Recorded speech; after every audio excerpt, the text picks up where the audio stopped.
신앙의 깊은 세계에 머물라라는 제목으로 하나님 말씀 선포하겠습니다. 우리가 계속 지금 창세기를 우리가 묵상을 하고 있는데요. 오늘 본문에 소돔과 고모라의 그 심판 장면이 나옵니다.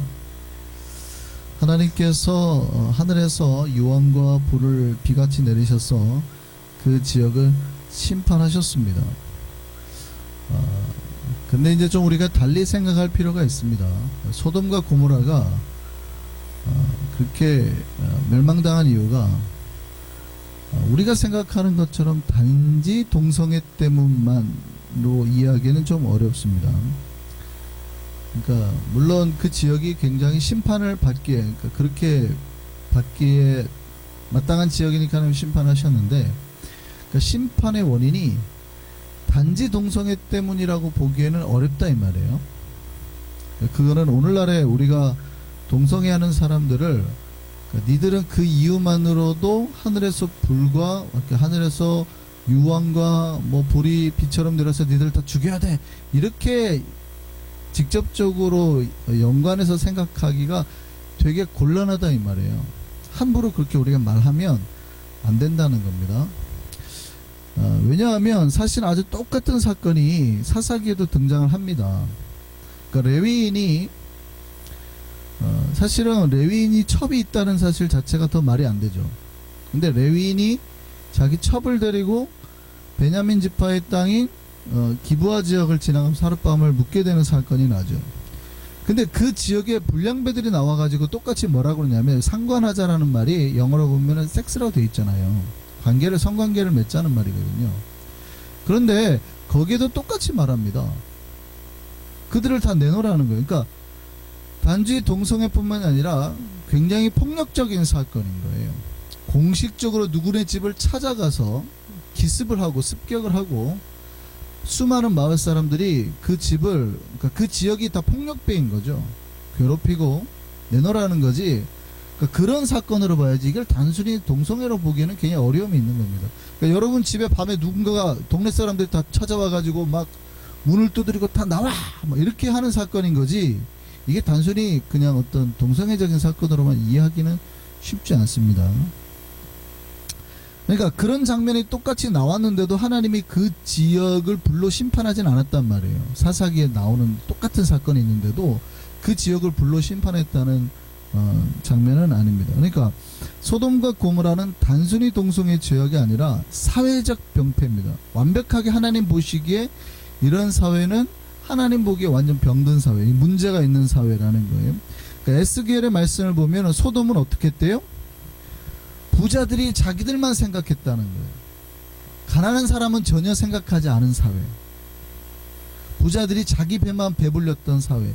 니아우 소돔의 죄악은 이러하니 에스겔서에 나온단 말이죠. 그러니까 하나님 보기에 아주 평등하지 못한 사회.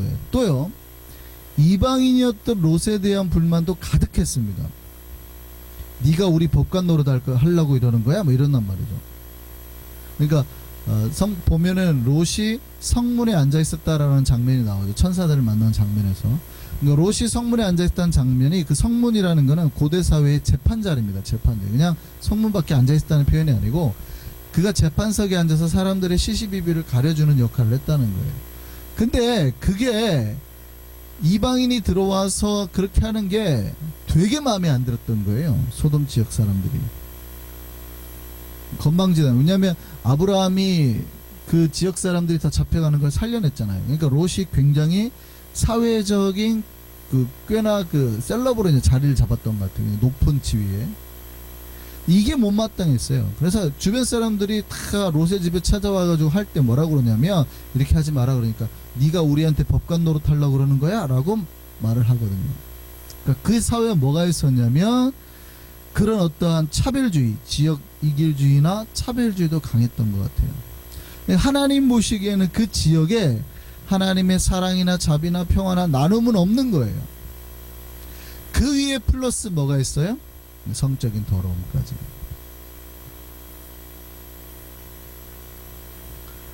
그러니까 물론 그게 큰 사건이긴 합니다. 남녀노소 그 남자들이 노소를 막론하고 롯의 집에 찾아가서 그 남자를 내놓으라고 할 정도니까 어느 정도의 타락한 지역인 건 알 수 있습니다. 단순히 그것만이 아니라 그거는 하나의 강력한 폭력과 사회 집단 범죄가 강력했던 지역이라고 볼만하죠. 어쨌든요, 예, 그 지역이 굉장히 성적으로 타락했다라고도 볼만합니다. 그런데 이제 우리가 생각해 볼 게 있어요. 당시 소돔과 고모라에 비견할 만한 성적 타락의 지역이 있어요. 우리는 굉장히 간과하고 아시아의 예루살렘이라고 부르고 자기 스스로 그렇게 말합니다. 아시아의 예루살렘, 하나님의 촛대가 우리에게 있다, 뭐 이렇게 100년 만에 뭐 이런 부흥의 역사를 경험한 거는 지구상의 기록, 인류의 역사의 기록이 없다, 뭐 이렇게 스스로 자화자찬하는 민족들이 있습니다. 물론 이미 선교의 촛대는 옮겨졌다고 말하는 신학자들이 많은데 스스로 그렇게 자화자찬하는, 교인이 뭐 1200만이나 뭐 이렇게 했던 사람이 실제 지금은 500만이라고 그러죠. 그러니까 불과 지금 5, 6년 사이에, 7년 사이에 500만이 사라졌어요. 여러분 정신 차려. 500만이 사라졌다라는 얘기, 크리스천의 500만이 사라졌다는 얘기는 하나님 앞에 어느 정도로 두드려 맞아야 될지 여러분 가늠이 안 잡힐 거예요. 동방정교회 같은 데는 잘 아시겠지만 세인트로 추대하는 방법이 뭐냐면 이런 경우가 있었어요. 어떤 성녀로 추대하는 방법이 그 지역의 일대를 한 10,000여 명을 다 전도했던 거룩한 사람이 있었단 말이죠. 그러면 그 사람은 세인트로 추대가 되는 거예요. 왜냐하면 제 동기가 동방정교회 신부기 때문에 잘 압니다. 신학교 동기가 가서 지금 전주에서 동방정교회 신부를 하고 있는데, 어떻게 세인트 추대하는 방법이 있냐 그랬더니 그 지역 일대를 만약에 한 10,000여 명 정도를 다 전도해내잖아요. 그러면 그 사람의 그 공을 인정해서 세인트로 추대를 한다는 거예요. 그러니까 10,000여 명 정도를 살려내면. 근데 여러분 잘 생각해 보세요. 한 5, 6년 사이에 한국 교회에 어떤 사건이든 간에 500만 명이 없어졌어요. 영혼이. 놀라시다니. 500만 명의 영혼이 죽어버렸다고요. 한국의 가나안 성도라고 유명하잖아요. 요즘에 한국의 가나안 성도. 왜 가나안인 줄 아세요? 안나가를 거꾸로 말해서 가나안이라고 합니다. 교회를 안 나가는 성도가 가득하다는 거예요.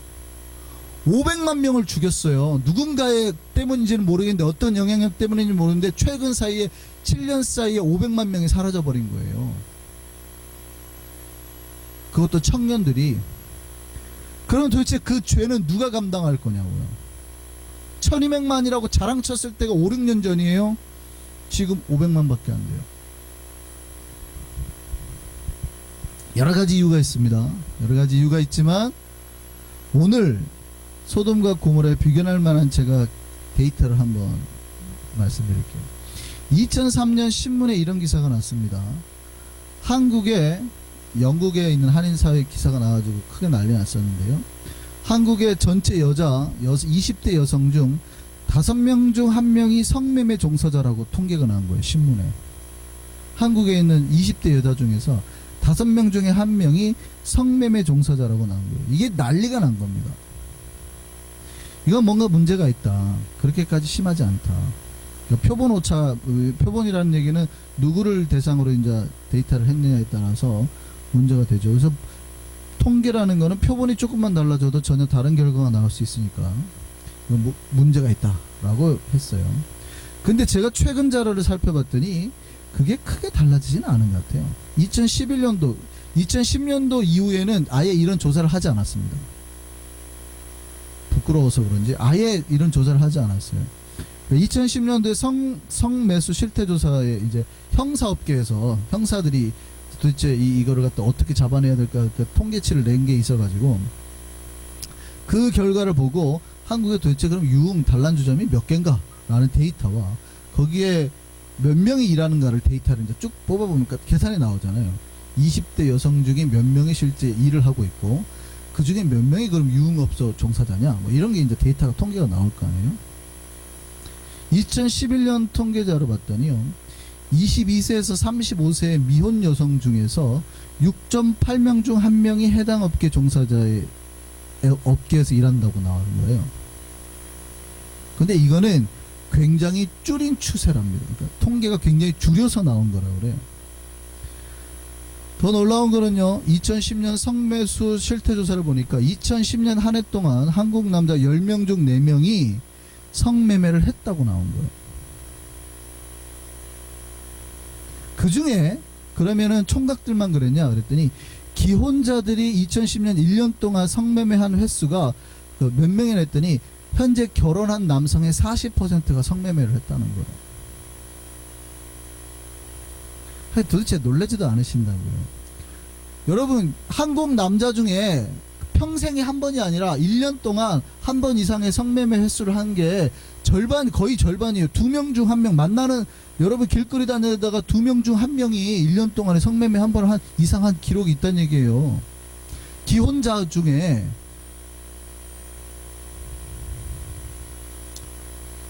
진짜 놀라지도 않으세요. 그래놓고 동방의 등불 뭐 이런 얘기를 하고 있어요. 하나님의 뭐 거룩한 뭐 이런 얘기를 하고 있다고요.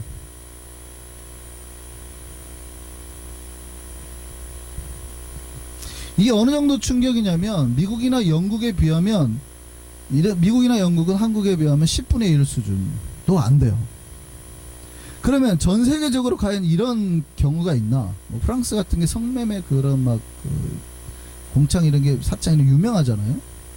한국에는 비교가 안 돼요. 그런데 그럼 도대체 이 정도의 수치가 어느 나라에 있는가? 제가 나라별로 데이터를 분석을 해봤거든요. 딱 한 군데 찾았습니다. 한국보다 조금 더 심한데 아프리카의 짐바브웨라는 나라가 있어요. 그 나라만 그렇대요. 그 나라만. 여러분, 제가 케냐에 있어봐서 아는데요, 성적으로 얼마나 문란한 줄 아세요? 뭐 이건 난리도 아니에요. 근데 그 나라보다 한국이 더 심한 거예요. 그러니까 그 정도의 비견될 나라가 짐바브웨밖에 없다고요, 아프리카에. 근데 희한하죠? 교회는 그렇게 많이 다니는?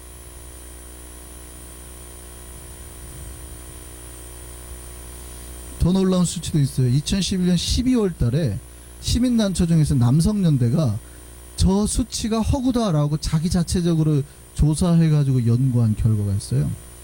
그랬더니 한국의 성매매 여성이요, 사실은 거기서 일하는 여자가 189만 명이래요. 이 숫자가 뭐냐면, 그냥 일하는 여자가, 직업을 가진 여자 말고 그냥 20에서 40대 여성 중에 전체 중에 3분의 1이에요. 그냥. 그러니까 20에서 40세 사이의 여자를 만나잖아요. 3명 중에 1명이 성매매 업소에서 일하는 여자라는 거예요. 물론 이거는 데이터를 어떻게 잡았냐에 따라 다를 수 있지만, 한국 교인 중 3분의 1이 교회 다녔다고 그랬잖아요. 1200만이라고 그러면 거의 3분의 1이 뭐 25% 이상이 교회 다닌 사람들이에요. 그럼 다닌 사람 말고 절에 다닌 사람 아니면은 캐톨릭인 사람까지 다 합쳐서 나머지 빼고, 그럼 나머지 사람들이 다 성매매에 종사한다는 얘기예요?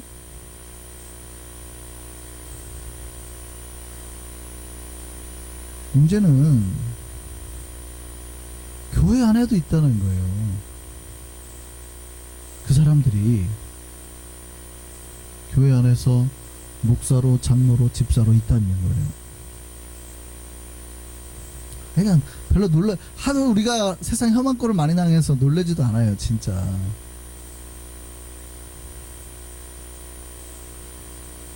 이러니 나라가 흔들리지 않을 수 없죠. 하나님이 아무리 복을 주시기를 원해도 나라 전체가 썩어 있으니 복을 줄 수가 없는 겁니다. 여러분, 교회라고 괜찮은 것 같아요? 신자들은 더 저 통계에서 과연 자유할 것 같아요? 한국인들은, 한국 크리스찬들은 들으면 싫어하겠지만, 사실은 하나님이 이 시대의 소돔과 고모라를 찾으신다면 아마 저 땅을 찾을 겁니다. 저 땅. 기가 막힌 땅이죠. 기가 막힌 땅. 대통령이었던 사람이 장로인데, 그 사람이 현대 건설에서 제일 술 잘 마신 사람이 있어요. 넘버원 킹. 우리는 장로라는 이름 하나만으로 막 교회 전체가 뭐 다 숭배하고 난리가 났지만, 웃기지도 않아요. 그분 와이프가 발가락에다 다이아몬드 끼고 밀수했잖아요. 그 그런 정도의 윤리가 바닥이라고요. 그런데 우리는 장로라는 이름 하나만으로 그 사람이 대통령 했을 때 1200만이 500만으로 떨어졌어요. 누가 사탄인가를 잘 봐야 돼요, 여러분. 저는 대놓고 말 안 했습니다. 그분이 대통령 할 때 1200만이 500만 됐다고요. 청년들이 보기 싫다고 안 나가버린 거예요. 네가 크리스찬이냐고. 그 핏값을 누가 감당할 건가 잘 생각해야 돼요. 나라가 지금 왜 흔들리나 보세요. 목사들이 정신을 못 차립니다. 목사가 새벽 예배 때 예배는 안 드리고 대통령 앞에서 예배 드리는 예행 연습했대잖아요. 서울의 큰 강남의 에스모 교회 오 목사님이 대통령님 입장하십니다. 마이크 갖고 자기가 대통령실 앞에서 예배 드리는 예행 연습했대요. 하나님 앞에 예배를 드리는 게 아니고. 꼴이 그 모양입니다. 꼴이.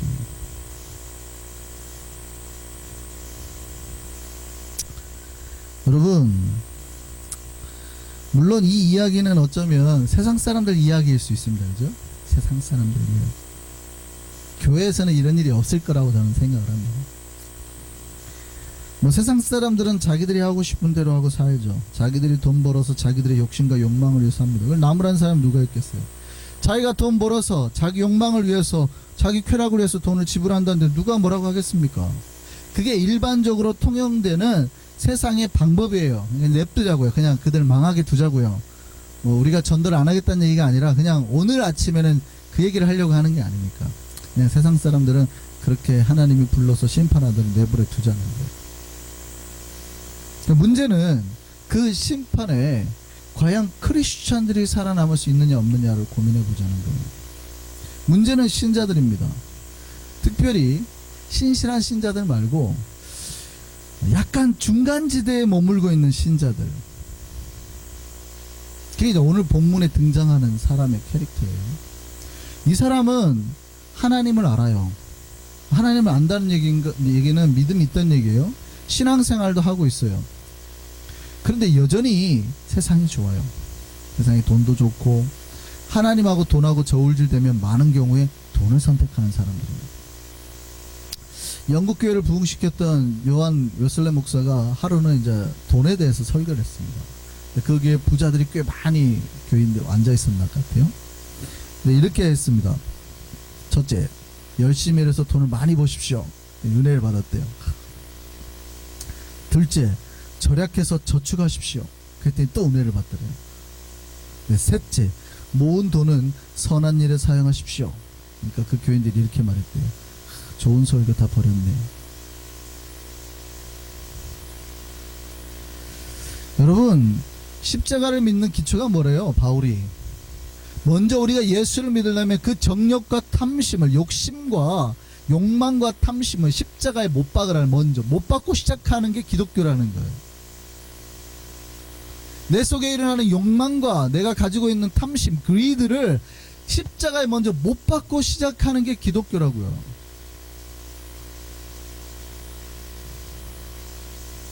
근데 그거 안 하고 예수 믿고 있단 말이에요. 그거 안 하고 하나님 만났단 말이에요. 또 한국에서는 특별히 오히려 그런 걸 위해서 그것 때문에 예수 믿는 사람도 많아요. 그러니까 오히려 내가 예수를 믿으면 부자가 된다라는 말에 현혹되어서 예수를 믿는 사람이 많다 이 말이에요.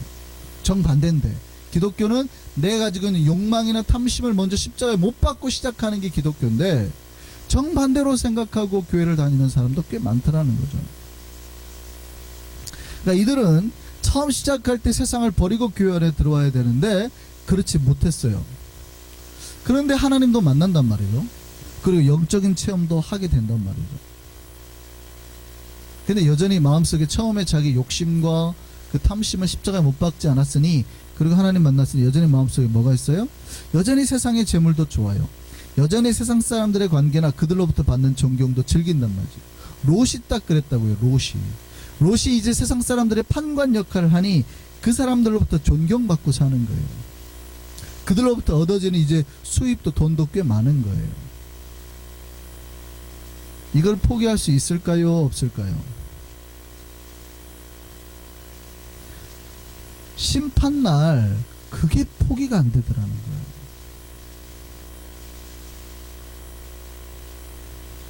이런 신앙이요, 괜찮을까요? 이런 신앙이 평소에는 아무 문제가 없습니다. 오히려 이런 사람이 교회에서는 더 존경받고 칭찬받죠. 왜냐하면 이런 사람들이 보통 세상에서 권력도 있잖아요. 그러니까 돈도 있잖아요. 한국에서 장로가 되려면 여러분 이렇게 하셔가지고 큰 교회에서 장로 되기 힘듭니다. 장로 되려면 새벽 기도회부터 다 빠지지 않고 나와야 되지만 특별히 직업이 좋아야 됩니다. 교수 정도는 돼야 큰 교회에서 장로가 되기 쉽죠. 대학 교수, 아니면은 경찰서장, 아니면은 뭐 돈이 아주 많은 사장님 이상, 큰 교회, 아니면 국회의원. 국회의원이 주일날 아침에 문 앞에 서가지고 불봉 들고 차 안내하면 거의 됩니다. 그래갖고 대통령 되신 분 제가 말씀드렸잖아요. 에스모 교회 앞에서 저분이 얼마나 겸손하다고, 국회의원인데 불봉 들고 차 주차 얘기해줬다고, 그래갖고 대통령까지 되신 거예요. 그 교회에서 밀어가지고. 여러분, 장로가 되려면 한국에서는 그 정도 돼야 됩니다. 왜 그 정도 될까요? 장로님들은 권력 파워가 있잖아요. 교회를 위해서 건축하려고 그러는데 뭐 문제가 많잖아요. 큰일 났어요. 우리 법적으로 걸렸어요. 그분이 전화 한 통하면 해결되는 거예요. 아유, 구청장, 나도 국회의원인데 이거 왜 이래 이거 하면 다 해결이 되는 거예요. 그러니까 그 장로님들이 얼마나 교회 일 하는데 큰 역할을 해주냔 말이에요. 하나님의 일을 하는데 방해가 안 되게. 그런 사람들을 다 장로로 뽑는 거예요. 그러니까 오히려 교회에서는 이런 사람들 더 좋아하는 거예요. 권력도 있고 돈도 있으니까. 교회에서 행사하려고 하는데 가난한 장로님들은 좀 그렇죠. 뭐 도네이션 하기 힘들잖아요. 근데 이런 장로님들은 돈이 많으니까 청년부 찾아와가지고 장로님들은 뭐 돈을 막 팍 준단 말이에요.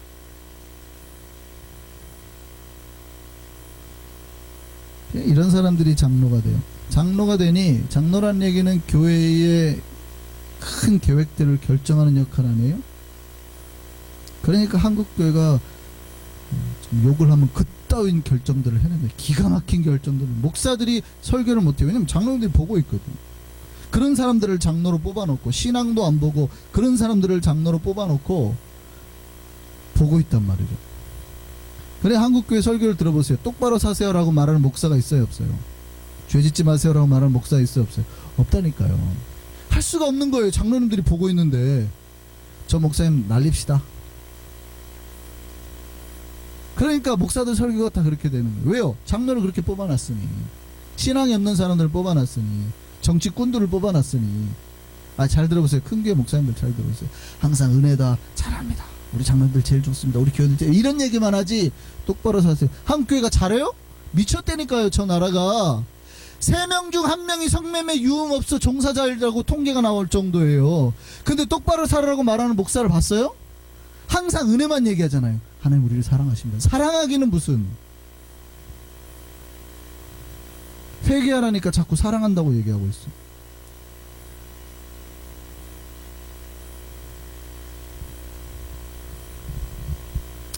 이런 신앙이요, 평상시에는 좋아요. 언제 문제가 돼요? 환난 날에. 이 사람들은 하나님 말씀에 복종하는 훈련이 돼 있지 않아요. 뭐가 문제예요? 하나님이냐 재물이냐. 평상시 훈련이 돼 있으면 아무리 힘들어도 뭘 선택해요? 돈 아깝죠. 그런데도 그때 하나님을 선택한다고.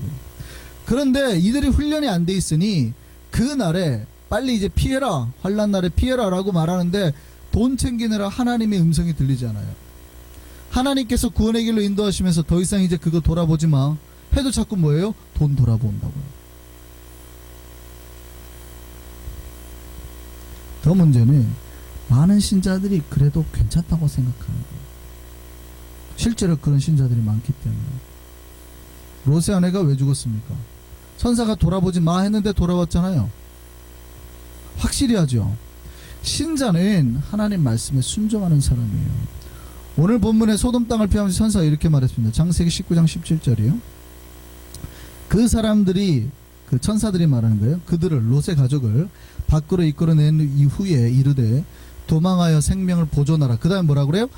돌아보거나 들에 머물지 말고 산으로 도망하여 멸망함을 면해라.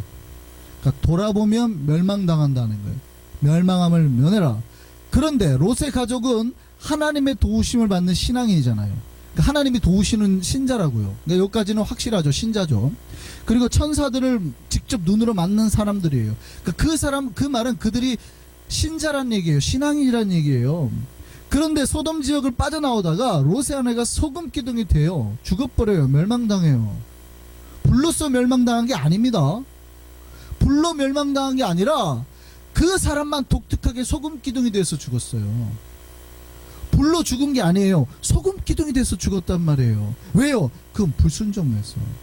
뒤 돌아보지 말라고요. 왜 뒤돌아보지 말라는 걸까요? 하나님의 심판이 얼마나 장구한지 저기 심판하는데 구경하고 싶어서 불꽃놀이 하는 거 보려고요? 아니면 전설의 고향처럼 롯의 아내를 야 여기를 봐 라는 자꾸 소리가 들려서 그럴까요? 그것 때문에 어쩔 수 없이 한번 돌아다보고, 아니면은 뒤돌아보지 말라는데 엎어져가지고 잘못해갖고 고개가 돌아가서 그랬을까요? 롯도 그 정도는 했어요. 롯의 두 딸도 그 정도는 했죠. 실수로 고개가 넘어져갖고 돌아가가지고 죽었을까요? 그게 아니에요. 잘못해갖고 나무 같은 데 걸려가지고 넘어졌는데 고개가 뒤로 확 돌아가서 죽은 게 아니란 말이에요. 그의 마음속에 저 뒤에 모든 생각이 다 쏠려 있는 거예요.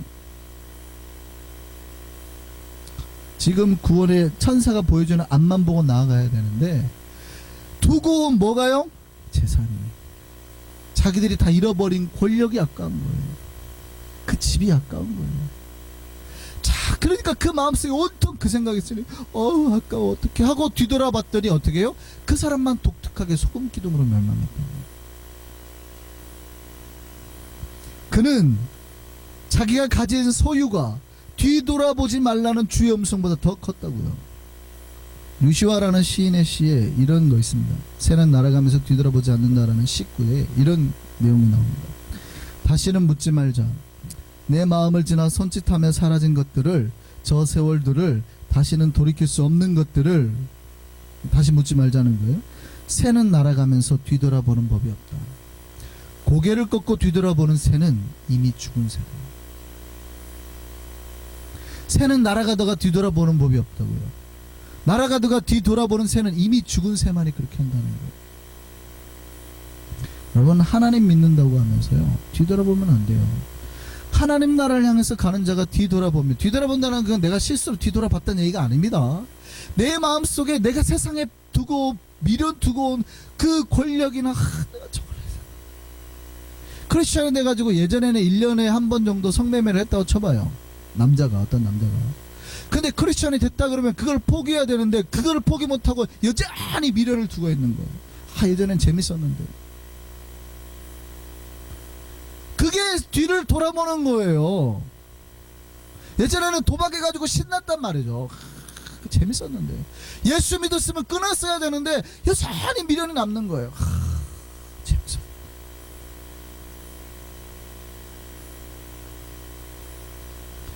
여러분, 뒤돌아보면 안 돼요.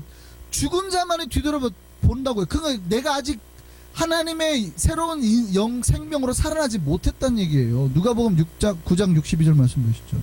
예수님 뭐라고 하는 거 보세요. 예수께서 이르시되 손에 쟁기를 잡고 뒤를 돌아보는 자는 하나님의 나라에 합당하지 아니하니라.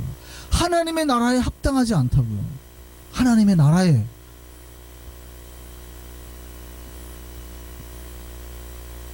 여러분, 제가 제일 걱정하는 사람은 사실은 불신자들이 아니에요. 불신자는 어차피 그들은 모르잖아요. 자기들 돈 벌어서 그냥 쾌락을 해서 사는 사람이에요. 물론 우린 전도 대상이니까 해야 되지만 그 사람들이 저의 걱정 대상은 아니에요. 저의 걱정 대상은 요 중간지대에 머물러 있는 신자들이에요. 애매하게 머물러 있는 신자들. 더 목사 입장에서는 더 깊은 신앙의 세계로 들어왔으면 좋겠는데 애매하게 있어요. 이 사람들이 하나님을 몰라요? 안다니까요. 천사를 만나고 천사가 대화할 정도로 하나님을 만나는 사람들이에요. 근데 그 정욕과 탐심을 십자가에 못 박고 시작해야 되는데 그거 안 하고 시작한 사람들. 아유, 목사님 저 맨날 하나님 만나요. 아니, 만난지 알죠. 왜 몰라요? 만났다니까요, 하나님.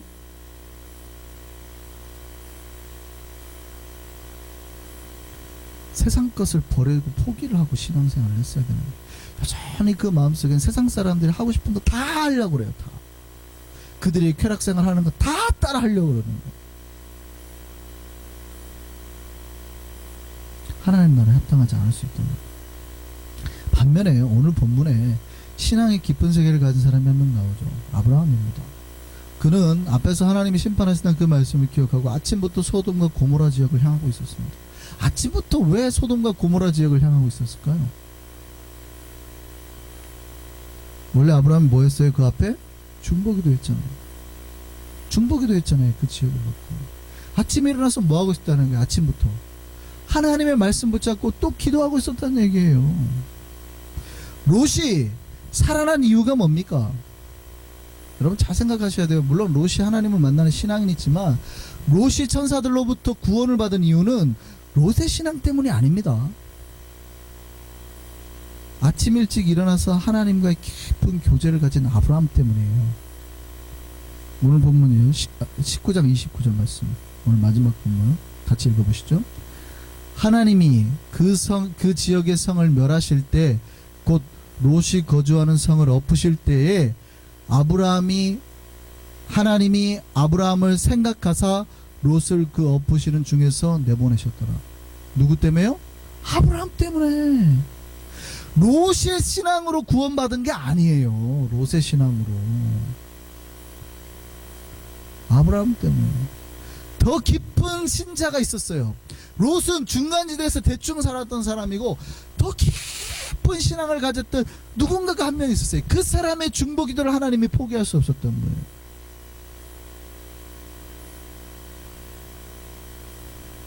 아브라함은 자기 신앙이 아니라 다른 사람을 위해서 중보할 만큼의 깊이와 여유가 있었던 거죠. 그 시간에도 롯을 위해서 기도하고 있었던 겁니다. 그러니까 롯이 살아날 수 있었던 거는 자기 신앙이 아니라 누구예요? 아브라함 신앙 때문에. 진짜 신자는 이런 겁니다. 내 기도로 다른 사람을 살리는 사람. 여러분 기억하셔야 돼요. 여러분 내가 잘 풀리는 것 같아요? 근데 여전히 혹시 내가 신앙생활 잘못하고 있는데 이상하게 잘 되는 것 같잖아요. 내가 이렇게까지 좀 내 신앙생활로 봐갖고 내가 이렇게까지 잘 될 수가 없는데. 그러면 정확해요. 그건 여러분 때문에 잘 되는 게 아니에요. 나는 그래 이렇게 신앙생활해도 내가 잘 되는 거 보니까 앞으로도 이렇게 해야겠다. 천만에요. 여러분이 신앙생활 그렇게 해가지고 잘 되는 게 아니에요.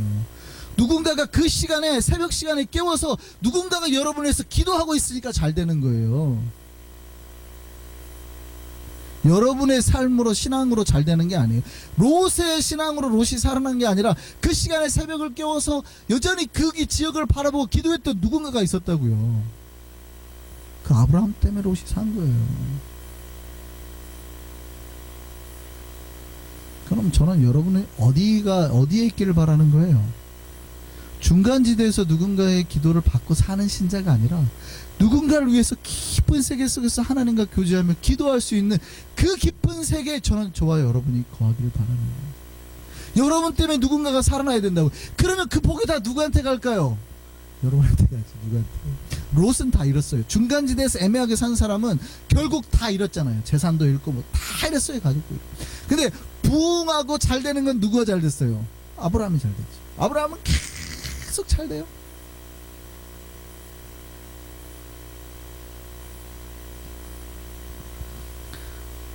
여러분 우리의 신앙이 중간 단계에 머물지 않길 바랍니다. 정말 빨리 깊은 신앙의 세계로 들어가야 돼요. 삶이 바쁘다고 하지 마세요. 제가 바쁜 걸 모른다는 말이 아니라 아니 그럼 바쁘면 깊은 신앙의 세계를 포기할 거예요? 아니잖아요. 그러니까 그 바쁜 중에도 쪼개서 하나님께 드리고 말씀에 순종하면 한가한 중에 드린 사람보다 더 큰 복과 은혜를 받게 되는 거예요. 한가해가지고 시간이 많아서 하나님께 드린 사람보다 1시간 기도한 사람보다 진짜 바빠서 시간이 없어서 10분 하나님께 기도하고 나간 사람에게 하나님 더 큰 복을 주신다니까요. 내가 10분도 없어요. 1분만이라도 순간적으로 기도하고 주님 아시죠? 라고 기도하는 사람의 기도를 하나님 1시간 동안 기도하는 사람보다 더 크게 복으로 쓰신단 말이에요. 바쁘다고 하지 말자고요. 하나님은 아시니까.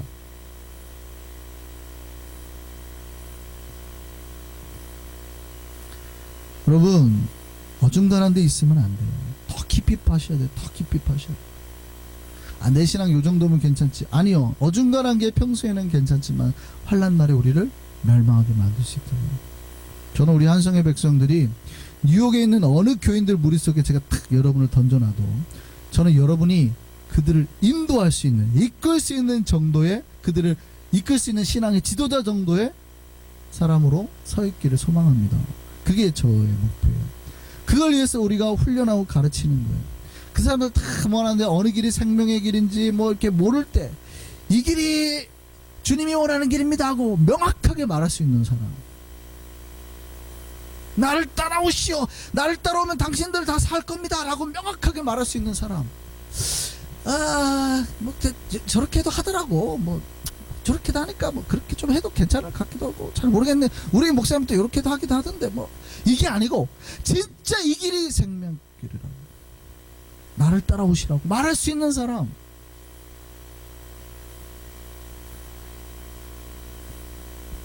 제가 언젠가 말씀드렸죠. 뉴욕에 있는 신앙인들의 신앙이 그렇게 깊지 않다고. 근데 그들 중에 우리 한성교회 교인이 던져졌으면 최소한 그들보단 나아야 된단 말이에요.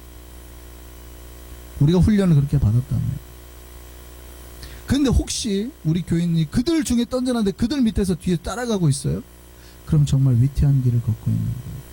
이 사람은 로세아네보다 더 뒤에 처진 사람이에요. 왜 안 따라가는 거예요? 자꾸 미련이 있으니까. 죽음이 코앞까지 와 있다고요. 정말 우리 깊은 세계로 나아가기를 소망합니다. 깊은 세계는 안전한 세계일 뿐만 아니라 진짜 복의 세계인 거예요. 참 복의 세계인 거예요. 그 안에서 복을 누리면 되는데 왜 은혜와 세상사에서 양다리를 걸치고 있냐 이 말이에요. 진짜 참 복의 세계에서 진짜 복을 누리는 우리 일성교회와 우리 모두 되기를 소망합니다. 기도하겠습니다.